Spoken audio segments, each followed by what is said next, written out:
इस वीडियो में हम मैकेनिक्स में रेक्टिलिनियर मोशन के टॉपिक से एक प्रॉब्लम ले रहे हैं जो motion under inverse square law पर डिपेंड है। तो क्वेश्चन जो हम ले रहे हैं वो है, show that the time of descent to the centre of force varying inversely as the square of the distance from the centre. यानी पार्टिकल इस तरह से मूव कर रहा है कि जो एक्सेलरेशन है वो वेरी कर रहा है,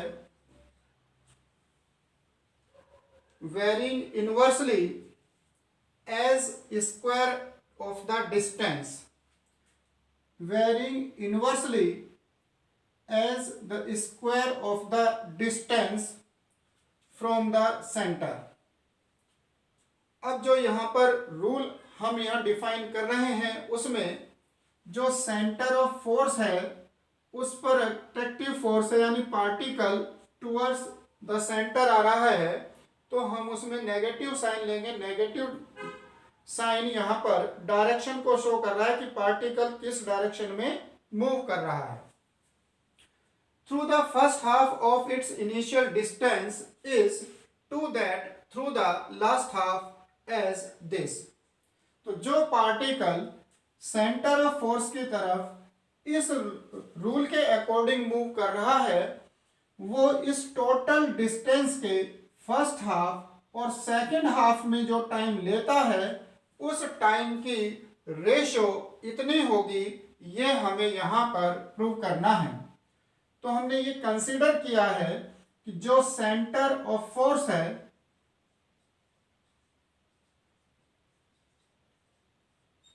वहां से ए डिस्टेंस पर जो ए पॉइंट है वो जो यहां पर मूव कर रहा है पार्टिकल उसकी इनिशियल पोजीशन है। तो इस इनिशियल पोजीशन की डिस्टेंस हमने ए ली है, तो जो मिड पॉइंट है वहां तक की जो डिस्टेंस है वो a/2 है। तो ये डिस्टेंस a/2 है और ये भी डिस्टेंस इधर a/2 है। जब पार्टिकल ए से ओ की तरफ चलना शुरू करता है तो किसी टाइम टी के बाद वो पॉइंट पी पर होता है।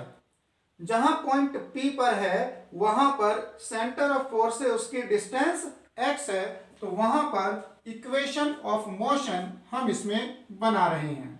तो इक्वेशन ऑफ मोशन हम पॉइंट P पर बना रहे हैं।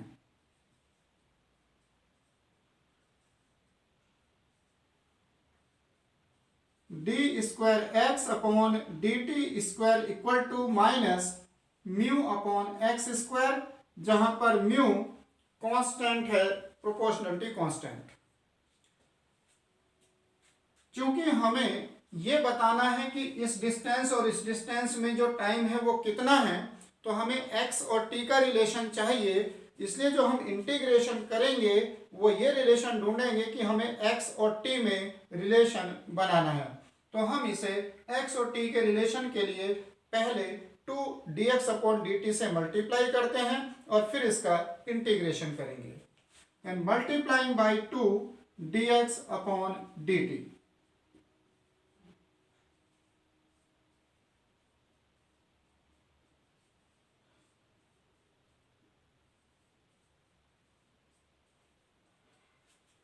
and then integrating.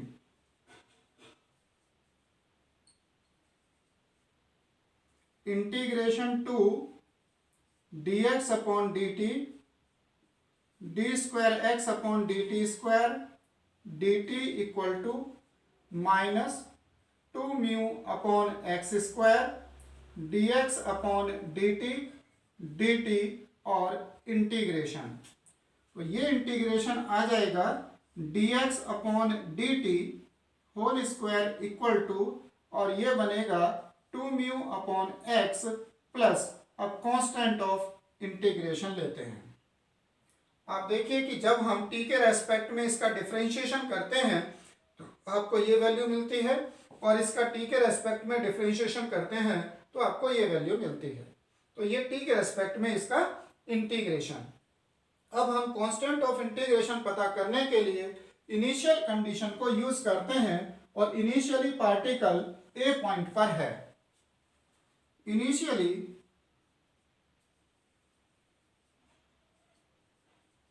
When x equal to a, जब डिस्टेंस a है तब उसकी वेलोसिटी 0 है, वहां पर वो रेस्ट में था। ऐसा लेने पर a की वैल्यू -2μ/a। अब हम इसमें a की वैल्यू पुट करते हैं तो ये रिलेशन आता है dx/dt whole square equal to 2μ/x minus 2μ/a। dx/dt whole square equal to, अब हम इन दोनों में से 2μ कॉमन ले लें तो ये आएगा 1/x माइनस 1/a, और एलसीएम लेने पर 2μ minus x/xa। dx/dt equal to √2μ/a bracket a minus x/x लेते हैं। अब अंडर रूट लेने पर यहाँ पर प्लस पॉसिबल है, माइनस पॉसिबल है, या प्लस माइनस दोनों ही साइन लिए जा सकते हैं। ये समझते हैं कि पार्टिकल किस डायरेक्शन में मूव कर रहा है। पार्टिकल उस डायरेक्शन में मूव कर रहा है जहां पर x की वैल्यू डिक्रीज हो रही है। इनिशियली x की वैल्यू a थी और जैसे जैसे पार्टिकल o की तरफ जा रहा है x की वैल्यू कम होती चली जा रही है। तो इसलिए इसकी डायरेक्शन x डिक्रीजिंग होने के कारण यहां पर हम नेगेटिव साइन लेंगे। Because particle moves in the direction of x decreasing.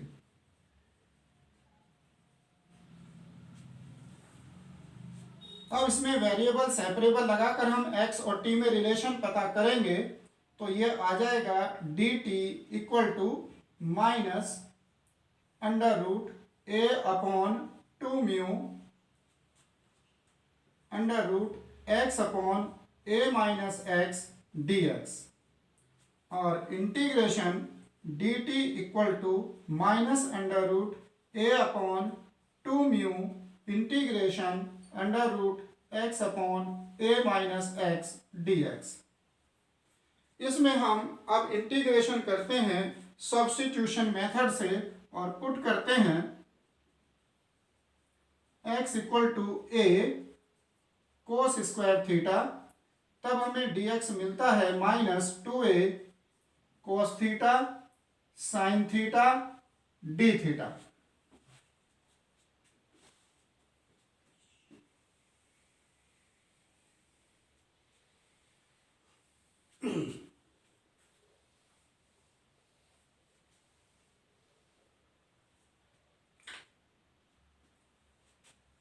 Integration dt equal to, अब ये फॉर्म बनेगी माइनस √a/2μ इंटीग्रेशन √x की वैल्यू पुट करेंगे a cos square theta upon a minus a cos square theta, और dx की value put करेंगे तो ये साइन प्लस हो जाएगा 2a cos theta sine theta d theta.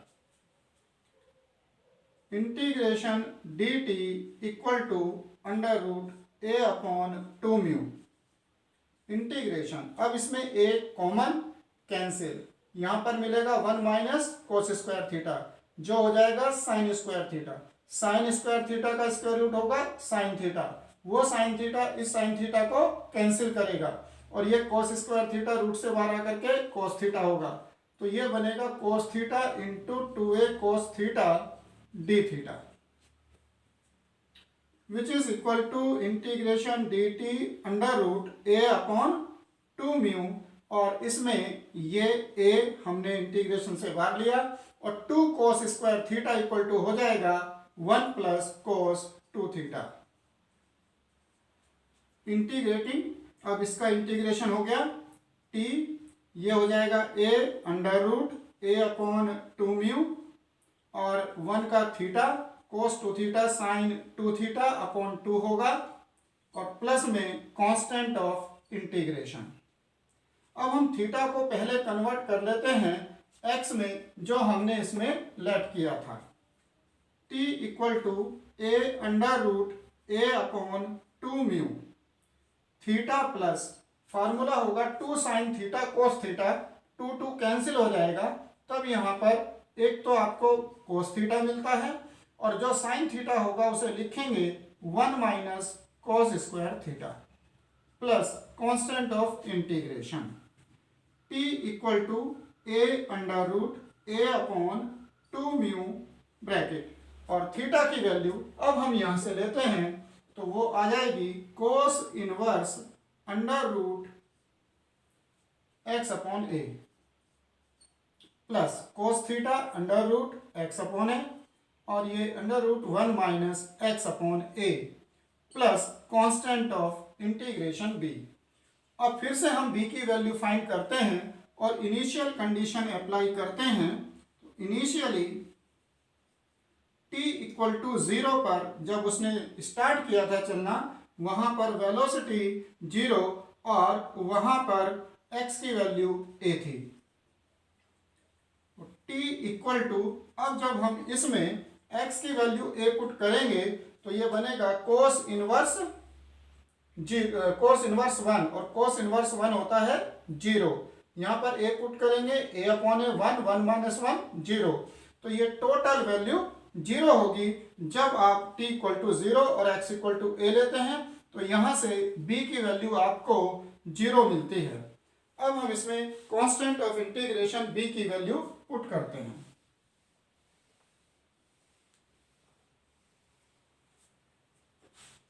Value put करने पर आएगा t equal to a under root a upon 2 mu cos inverse under root x upon a plus under root x upon a under root 1 minus x upon a। तो finally ये result है जो x और t में हमें मिला है, और ये वो रिलेशन है जिसमें हम x की वैल्यू पुट करके पता कर लेंगे कि वहां तक आने में उस पार्टिकल को कितना टाइम लगा है। तो हमें कहाँ कहाँ पर टाइम चाहिए, हमें फर्स्ट हाफ और सेकंड हाफ का टाइम चाहिए। तो हम पहले इसमें a से लेकर o तक जो इसे कंप्लीट टाइम लगता है वो पता कर लेते हैं, और फिर फर्स्ट हाफ का टाइम पता कर लेंगे, और पहले टाइम में से फिर फर्स्ट हाफ वाला माइनस करेंगे तो सेकंड हाफ का टाइम हमें मिल जाएगा। तो हम पहले इसमें ले रहे हैं time taken by particle from A to O, A से सेंटर ऑफ फोर्स तक। तो जब यहां से चला था तो x इक्वल टू a था, और जब O पर पहुंचेगा तो x इक्वल टू 0 होगा। तो हम इसमें t पता करने के लिए x इक्वल टू 0 पुट करेंगे तो हमें वो टाइम मिलेगा जब वो a से O तक पहुंचेगा। a under root a upon 2 mu bracket cos inverse 0 plus 0 which is equal to a under root a upon 2 mu और कोस इनवर्स 0 पाई अपॉन 2। तो ये टाइम होगा उसको जो लगा है a से लेकर o तक। अब हम लेते हैं इसमें time taken by particle from A to mid point M। तो जो मिड पॉइंट हमने M कंसीडर किया है वहां तक का टाइम लेने के लिए हमें इसमें x की वैल्यू डालनी होगी a/2, क्योंकि पूरी डिस्टेंस a है। तो अब t इक्वल टू, अब हम इसमें x को a/2 पुट करेंगे तो यह आ जाएगा a under root a upon 2 mu cos inverse a upon 2 put करने पर 1 upon root 2 plus 1 upon root 2 under root 1 minus 1 upon 2। ये सोल्व करने पर बनेगा a under root a upon 2 mu bracket cos inverse 1/√2 value होती है π/4 plus और 1/2। t equal to a√a/2 mu और एलसीएम 4 लेने पर π+2। अब हम टाइम लेते हैं सेकेंड हाफ का। Time taken by particle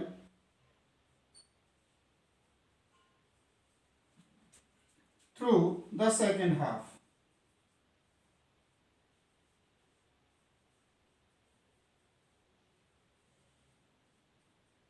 second half का टाइम लेने के लिए हम इसमें जो पहले टाइम टी हम सोल्व कर चुके हैं उसमें से फर्स्ट हाफ का माइनस कर देते हैं। तो ये हो जाएगा a√a/2 mu π/2 minus a√a/2 mu bracket π/4 plus 1/2। और इसमें ये कॉमन लेंगे, बाकी सॉल्व करेंगे तो ये रिजल्ट बना a√a/2 म्यू ब्रैकेट π/4 माइनस 1/2। ये रिजल्ट यहां पर बनता है। अब हम इसमें एलसीएम ले लें।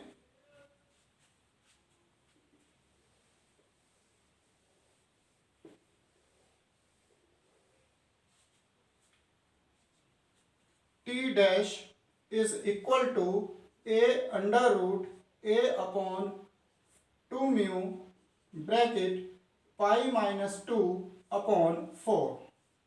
और हमसे जो पूछा जा रहा है वो t और t डैश इन दोनों की रेशो है।